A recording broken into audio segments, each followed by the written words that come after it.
Meditation and clubbing and maintaining in harmony of one's inner consciousness with the universal consciousness, and actually being with a positive framework, and actually being with a spiritual sort of a mindset, and literally being optimistic about the future. This is what fine tunes a person and makes him a sort of hopeful.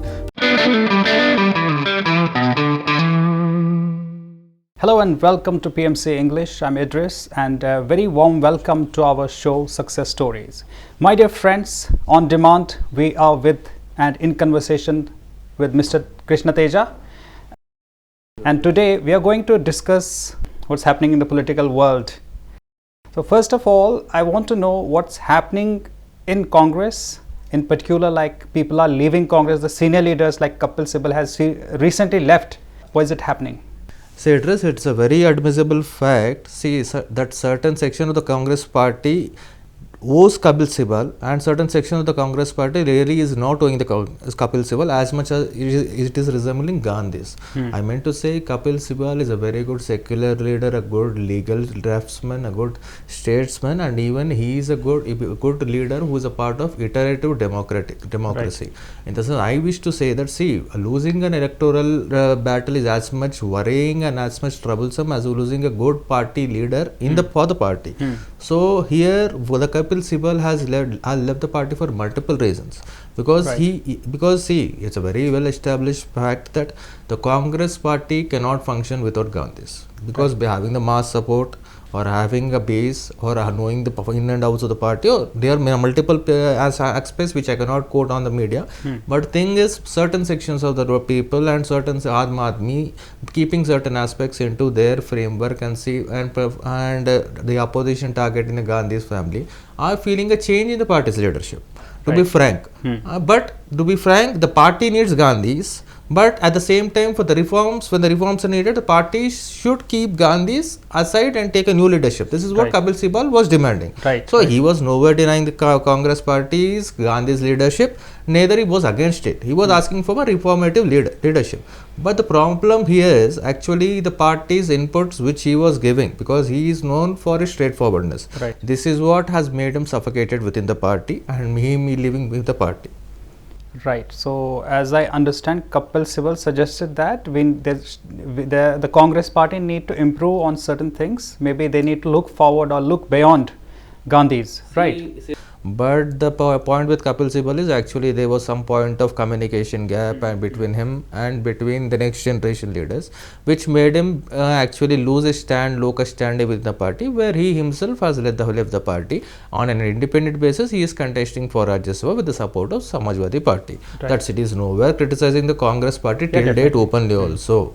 Definitely. He has not criticized as such. He just said that he need to move on. That's it. That's what he said. Yes. Now, coming to the party's internal democracy, right? So, do you think there is a need of leadership change rather? Definitely. The party needs an internal reshuffle, complete internal reshuffle, balancing the whole generation leaders, the young generation leaders, and the middle generation leaders.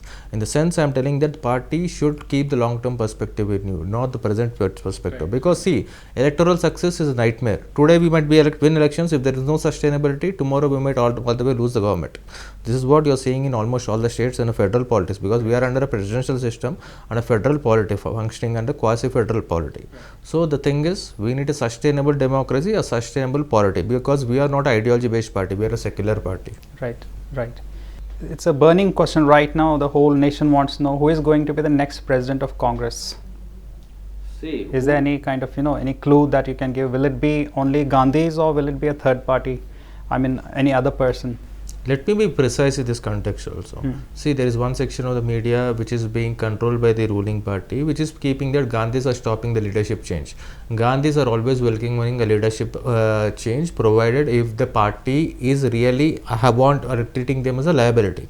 They are always welcoming an internal party change also, and which Rahul Gandhi himself has admitted on multiple domains also.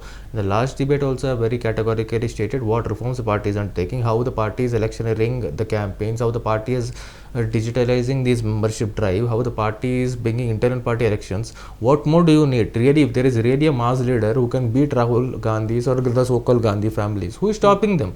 If they have mass base, nobody can stop them. Even you and I also will support them, provided. Right. See, if I have a mass base, can you stop me from coming with before the media? No, because media is your cup of tea. Right. You cannot stop me, even though it's a cup of tea. In the same way, in the politics also, if there is a competitor for Gandhi's family, they are always welcoming them. No, they are not suppressing them in any manner. Right. We are seeing Kapil Sibal is a live example. We have even there was dissent. There was a name tag called G23 leaders. Nobody suppressed them anywhere. They let it be between the walls or be outside the walls. Even he himself is saying. Right. The thing is, he couldn't digest certain sort of criticism, a sort of constructive criticism which is coming to him, and that he wouldn't digest such sort of things, and he left the party. This is the reason I interrelate Kapil Sibal with the present day politics of Congress party. That's it. Right, got it. Now, if we talk about Prashant Kishore, right, it is a hot topic right now. There was a lot of suspense for a couple of months that he is going to join hands with Congress, and last moment it got like cancelled. Why is it like that? What happened? What went wrong? And what was not acceptable to your party? Idris, the thing is, a practical example I want to give to this issue. The thing is, I don't want to emphasize this more. See, who is Prashant Kishore before 2012 year? While we entered politics in 2008, we don't even know Prashant Kishore. He came into limelight with the Gujarat third time by elections on the behest of Narendra Modi. And after the 2014 general elections on the National Front, he again came into limelight. Then after Nitish Kumar's win in Bihar, he has again gained an emergence for himself. So wherever the ruling dispensation is in a good position, in a good way, whichever party is in a winnable position, always Prashant Kishore is there. He has contributed to the Congress party only once, that is Punjab elections. No other place. In Uttar Pradesh, when he has contributed in 2017, you can see the vote bank where it was. What though he was paid, he is a businessman. Definitely. And right now he has changed his actually strategy by actually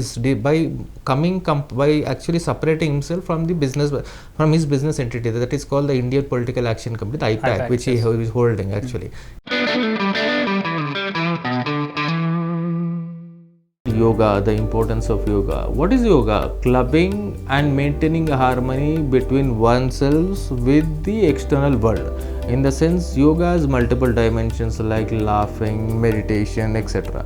These days, leaders, let it be for a political arena or on the corporate techies or on entrepreneurship, leadership actually matters a lot to every human here. Because for leadership, actually there are multiple dimensions. They should be in a position to take stress management. For stress management, yoga has a part called meditation is in it. That is one part of yoga. See, meditation and clubbing and maintaining a harmony of one's inner consciousness with the universal consciousness, and actually being with a positive framework, and actually being with a spiritual sort of a mindset, and literally being optimistic about the future. This is what fine tunes a person and makes him a sort of hopeful, so that he'll be in a position of actually being with a positive outlook.